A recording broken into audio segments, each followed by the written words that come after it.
What a great way to start a video. Waking up to this morning and my truck's crystal clean. My boy Donnie that does all my detailing came out and did it super early this morning. Got the windows tinted, 5% tint on the whip. Time to ride to Georgia and go pick up some stuff. Well, I'm up here at the shop, guys, and we got a customer pulling in to unload some equipment that we're gonna work on. We are loading up some clunkers to haul to the auction up there at Weeks Machinery, farm machinery auction in Georgia. These guys are sweating their tails off. Welcome to Florida, boys and girls. We might make it to where we need to be on time.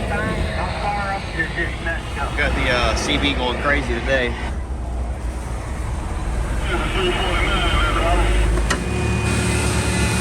Well, there's one way to load my tractor up.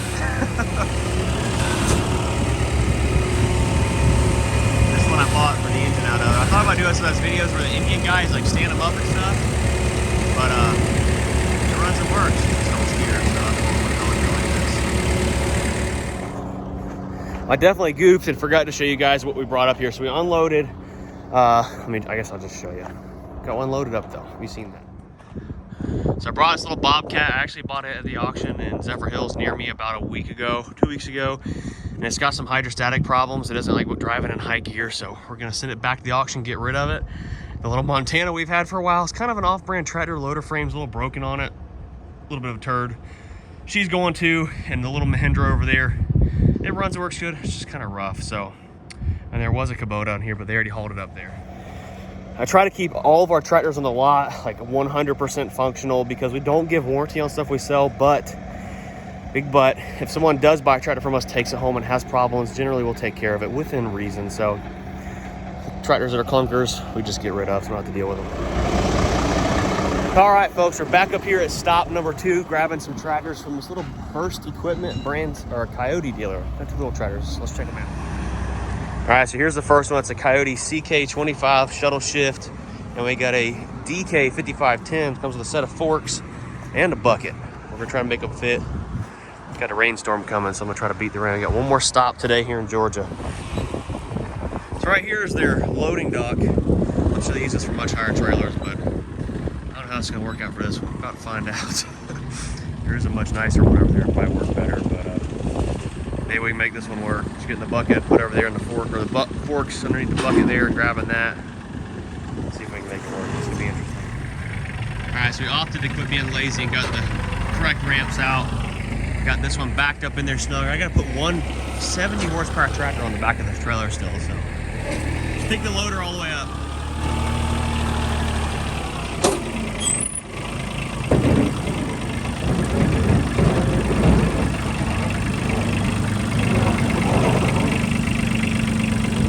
All right, set it right on top of that one. Tilt it forward. There you go. That'll work. I don't know how I'm gonna fit the other stuff, but it's gonna be close. Jeez. Well, we got 2 more tractors loaded down. And like I said, I've got to squeeze a 70 horsepower tractor on the back of there. These freaking gnats are so bad up here right now. Oh my goodness. All right, time to hit the road. Oh my, oh my, it started raining. What do? Put our flashers on. And do 15 miles an hour under the speed limit, and people almost rear-end you. So annoying. Come on, guys. Come on. And here we have the 4th and final tractor, Mahindra 5570. It's a pretty new tractor, actually. It has like 200 hours on it. Bucket, loader, push hog. There's a box blade and the bucket. And yeah, grapple. And it's got top tilt. Check that out. Now I got to make it all fit on the trailer. This is gonna be fun. You know, I wish I had a videographer that would follow me around maybe one day. I've been on the hunt for someone to come right around and do some filming with me, but I'm tired. I'm gonna find a truck stop and get some rest. But everything's loaded. So it seems like every time I buy a load of stuff and I say I'm gonna go pick up these 4 or 5 tractors, they always just somehow fit perfectly. The box blade's over maybe 3 or 4 inches, not the end of the freaking world. I probably could have some impact with me and fold this tail wheel up on the mower and then pull the tractor on forward, but forget get it. I'm not worried about it. I'm freaking hungry. Anyhow, we're all loaded up. And it's raining. It's rained like 3 times a day. Pretty freaking crazy. Let's go find some food. So I just stopped and took me a shower at the Loves. Time to ride on down to Valdosta. Probably gonna swing into Hooters. It's like my go-to spot on the way home. Got my green APU just kicking away over there. I haven't gotten to use it in a while, so figured I'd give it a mention. Also, I've got a new minimizer mattress. Check that baby out. I got some more footage of it I'll throw in here. I'm gonna sleep on that tonight. I'll finally get rid of the factory Peterbilt one. As you guys know, if you're a truck driver, the factory mattresses and semis are absolutely terrible. And my friends over at Minimizer were nice enough to set us up with a new mattress, and we're about to put it in this baby. Throw this old one out the door if it'll squeeze. I'm gonna try to push it out the door.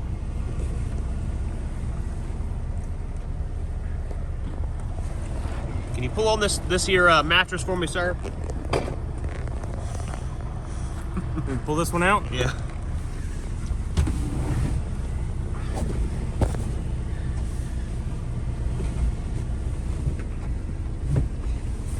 Uh-oh. It's just not supposed to bend this way. Oh, well, we're good at making stuff fit that ain't supposed to. Yep. There it goes. Out the door it goes. Put my door seal back on here. All right, old mattress out. All right, now you want the whole box of the other one? No, just take it out of the box and throw it up here for me, please. All right, shove that double chalupa burrito in here. This is much nicer coming in. Now, obviously, it's like vacuum sealed or something here. Well, I tell you guys what, the best freaking feeling is rolling back into town. It's like the home stretch pulling into town when you've been out on the road for a couple days, or, you know, the day, whatever it is. So we're coming back into Dade City with a load of equipment. My minimizer mattress I slept on last night was definitely a game changer. I'm not sore. The only thing I'm having problems with, and we've got our green APU back there kicking, keeping it nice and cool in here, is like the air feels, it's like stagnant. Like when I wake up all night, I just feel like there's not enough like fresh air circulating. Does that make sense? I don't know. I know a lot of you guys are a lot more over the road than I am, where you're actually driving a lot and sleeping in your truck every night. Like, how do you make the air not feel like stagnant? Like, I've got the cap vents popped open. I don't know. Maybe it's just like the small space where there's just a certain amount of air just keeps being recirculated. What do you guys think? I mean, let me know. I definitely appreciate some information there on how to make it, my like breathing at night, feel better. It's only when I sleep in the truck too. It's not like anywhere else, so I don't know what it is. But anyway, shout out to Minimizer for sending us that mattress. Loved it. Definitely slept a lot better on it. Yeah, some crackhead waving at me driving down the road on his motorcycle, on his bicycle. Anyhow, we're almost back to the shop. Just got all this stuff unloaded and see what we can get into in the shop today. All right, here we are. We're gonna get to see how I make this turn into the shop here and piss everybody off on the northbound lane, because no one likes to stop and let a truck turn. Looks like the wife and my father and my mother-in-law are all at the shop right now. We gotta hang it out here in this main southbound lane to make the turn here. Some people get mad, they just have to go around all day. Right smack in the middle of the road. Off we go.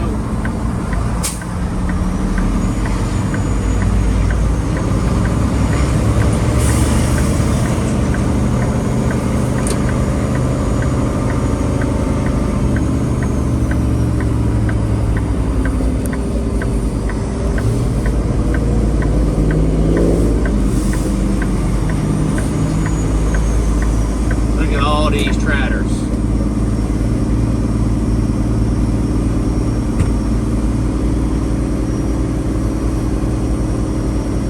Must have rained here some. Ain't much dust. So nice. Well, it definitely rained. Look at all the mud puddles. That means my truck's about to get dirty. Lovely. All right, folks, we're gonna jump into the root cause of today's video. Yeah, I'm standing right here in front of the truck. We went on that little trip today. And I've been having some emails from a trooper, I'm not sure his name, from the Florida State Trooper, someone like that. I'm not gonna really mention their names or anything like that. They're running us through our first DOT safety audit, and they're asking us a lot of questions. I think Tim Gentry kind of posted a video the other day about the FMCSA is kind of doing an audit on him also. I think that might be what we're going through right now.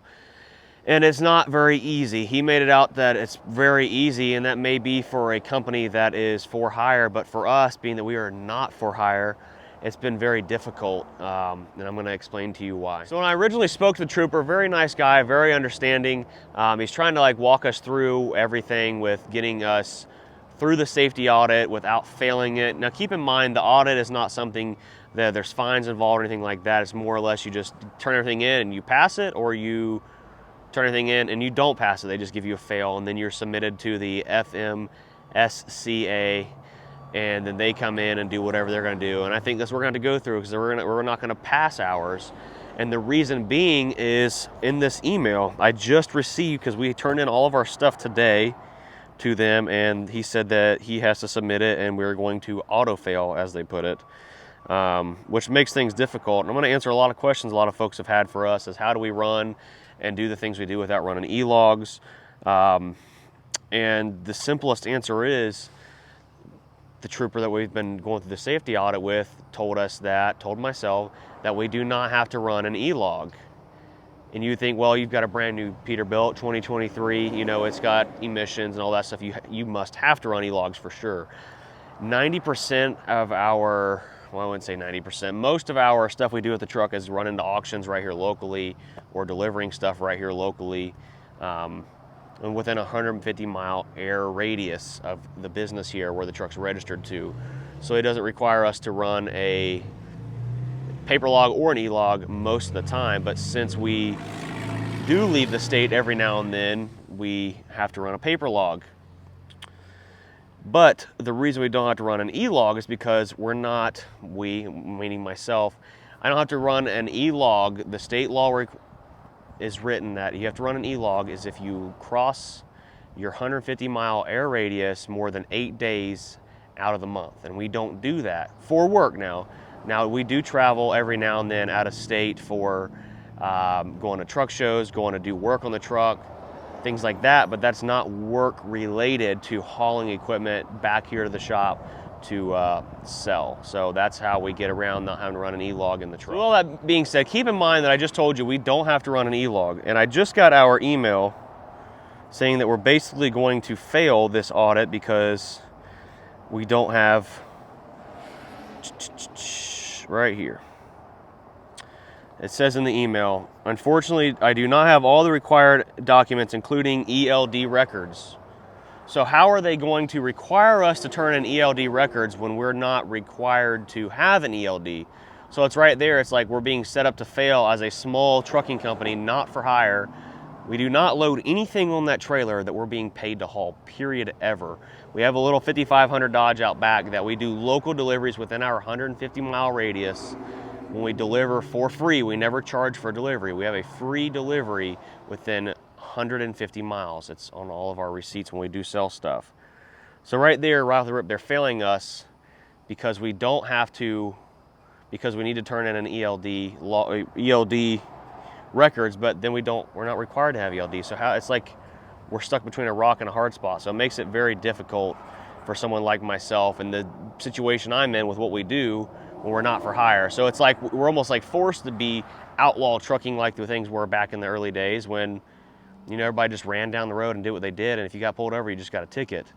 And with me, it's a little bit easier to deal with just paying a fine because I don't have a MVR I need to turn into a company or our insurance, or I'm not having to worry about our MC number with points on it, things like that. I'm not sure how the point system works or with your MC numbers, things like that, because we're not for hire or not have a company that's like judging us on our driving record or how many tickets we've got in the past by, you know, our DOT violations. If I get pulled over and get a ticket for, I don't know, a mud flap or something, or a taillight being out, it's not really a big deal. I just pay it and keep driving down the road because we're not for hire. We use the truck for our own personal use. So that's I'm done blabbing about that. We're gonna fail our DOT safety audit because we don't have our ELD records because we're not required to have it. So rocking a hard spot there. Pre-employment, you know, I was never pre-employed with a truck driver. and we're never gonna be employed as a truck driver. We drive the truck for our personal use, so hard spot there. They required us to go and do drug and alcohol testing. So I went and did a drug test, signed up, went down the road and got it done. But now that I've done it and turned it in, we have to be signed up through a randomized company who handles our drug testing. I can't go do it myself. And none of that was made, was told to us about that. So it's like we're being set up to fail. It's almost like the FAA, with aviation, stuff like that. It's very, very hard. If you slip up one little time, they just snatch your pilot's license. And it's like what it's turning into now is they want the trucking industry to be massive companies who are mandated, and it's all these rules and regulations so that the little guys like myself who are using my truck for private use are just gone, where we have to pay these big companies to do everything for us. So it's making it really tough on small business owners to do this stuff. Next thing up on the list, I've had my CDL for going on 2 years. I'm gonna have to renew my medical card, physical card, whatever, for the DOT office. And in our little book here, we are trying to turn in the driver's license on the paperwork, my driver's license number on the paperwork, and they're coming back telling us that my driver's license doesn't pull up in the CDL system, which is mind-boggling because I've had it. I've been pulled over before in this truck speeding. I didn't get a ticket, but there were no issues with me having a CDL Class A driver's license with all the endorsements I needed. So now all of a sudden we're gonna fail on top of not having our ELD records, that my driver's license doesn't pull up in their system. So now that's our problem because it doesn't come up in their system, which we pay all of our taxes, we get on there and do everything, and now it's all of a sudden our problem. And another thing I just thought about is they want me to have a annual inspection done on the brand new truck. On a brand new truck, I did give them, when we bought the truck brand new, you would think that would certify as an inspection on a brand new truck, but no, it does not. So I've got to go pay someone else to do an annual inspection on my brand new truck. There's just so many. I can understand why a lot of these small time truckers that have, I do have a really nice truck and it has zero problems, but a lot of these trucks that have maybe some small issue are being failed and being put out of business, and most of these guys are getting their livelihoods taken away because of all these regulations are just absolutely mind-boggling. It's crazy to me what we have to go through for being a not-for-hire program as to what the guys that are for hire, all the regulations you've got to deal with. I couldn't imagine having to deal with it, and I don't mind running up and down the road. I wouldn't say I'm outlaw trucking, but just not having to worry about if I get a ticket, I just get a ticket for, whether I'm trying to get a speeding ticket, obviously, because that will go against my insurance. But, for the little things that I'm not get too worried about. I had a nice guy at the Pilot today actually said that the pin that drops in and holds my ramps should have been turned the other way because it was sticking an inch outside the rails in the trailer. And he said he got a ticket for that before, which is crazy. That's the one thing I won't really worry about. If I get pulled over and get a ticket for that, it just kind of is what it is. But with you guys, like I said, with the MC numbers, having to worry about the points, or however that system works, I'm not sure how it works. That can definitely stun your business and make you not get the loads you want that pay the most amount of money, I'm assuming. Like I said, I'm not sure how the for-hire and trucking stuff works. And last but not least, I do want to address a massive, massive issue, and which it always comes to light when I'm out on the road and I want to stop and sleep somewhere, is how there is zero parking for truck drivers at night. And with running the ELD, if you were to have to stop when that thing is going off at you before you get a violation on your ELD system, that there's nowhere to park a truck at night. Like last night I pulled over to stop and sleep at like 11 p.m., 11:30-ish, somewhere in there. And I pulled into a Flying J, no parking. Trucks are literally parking where you can't even get into the fuel islands. You pull into a truck's rest area, there's no parking. There's just no parking anywhere. And that's not just here in like southern Georgia, Florida. It's literally everywhere in the country. So if the government and the FMCSA wants to regulate all these things about where we can stop and what we can and can't do and where we can and can't park, they need to do something about a safe place for trucks to park. We don't have to worry about something getting stolen or parking in a random parking lot somewhere. That's just a major, major issue. Also, I've had a few people tell me I need to stop at the ag stations. I don't stop at the ones in Florida or really anywhere. Every time I've pulled through there with a load of tractors, yes, I feel they are agriculture related, but every single time I have stopped at an ag station, they have told me, they've just waved me through. They've literally never said anything. And after like the third or fourth time being waved through, I asked him, I stopped him, like said, hey, do I need to even stop here? He says, unless there's dirt or anything growing on the load, I don't need to stop. So I don't ever stop at the ag stations. I always go through the weight stations. I think I've only been pulled in like once or twice to be weighed, but we're never heavy. Like the most we've ever weighed is like 65,000 pounds with like some big equipment on the trailer. So it's not really a problem. But that's my 2 cents. They're wanting to fail us on our safety audit. I guess we're gonna be failed and they're gonna report us to the FMCSA. So we'll see what happens. If anything, it's just a fine. We'll move on and keep trucking and go from there. I'll definitely keep you guys up to date on that. But let's check out some of the tractors I brought in on this load. Well, the boys are out here unloading tractors and stuff like that off the trip. That Mahindra, we're gonna be doing some cool stuff with it. Make sure you guys stay tuned for that stuff. Before we end this video off, I'm gonna give you guys a little bit of an update on our brand new Prestige trailer that's sitting back here in the mud. Jim Hawk Trailer said they were going to give us a new trailer and just swap this one out, but they have since changed their mind and they're going to send me a different brand of slack adjusters to put on the trailer to see if that maybe will fix the problem. Which, whatever, I shouldn't be having to get a different brand of slack adjusters to go on my new trailer to try to fix a problem. And if that fixes the problem, then they're going to address all the parts one by one, being the wheel seals, the wheel bearings, drums, and like everything else, because all this stuff got super duper hot on here and it just kind of really pisses me off. I'm having to work on a brand new trailer.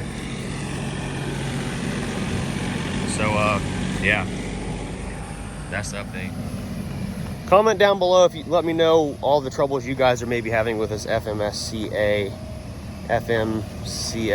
hell, I don't even know, whatever the pronunciation is. I don't really care. You guys are having problems like myself, and I think Tim Tim didn't really have any problems because he's for hire, so this stuff's kind of easy. But us guys that are not for hire, trucking or doing things, it's very difficult because even the spokespeople that are doing the audits don't even have the answers for us, whether or not I should have ELDs or not. But I do know for a fact that if I'm not traveling out of the 150-mile air radius, that I do not have to have an ELD if I'm not traveling out of that radius within 8 days out of I don't know, within 8 days out of the month. So hope this video has been informative for you all. Make sure you smash that like button, drop a comment down below, and subscribe. We'll see you later. Peace.